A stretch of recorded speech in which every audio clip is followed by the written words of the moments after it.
Hello, Barry Anderson from Trade Ideas with today's edition of What Makes This Trade Great and another really interesting one from the races. Okay, so Indo only won 3 races, okay, but they were right at the beginning of the day.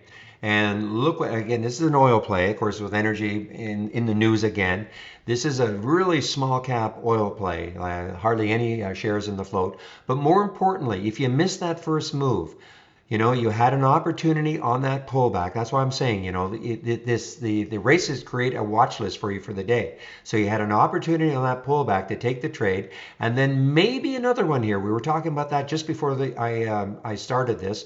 There's that 10 SMA holding on the 15-minute chart. See how that it seems to be holding the price. So that may be another opportunity to take this trade. So lots of ways in which you can use the races. If you miss the first time, watch for pullbacks. Okay, guys, want to get back into the room.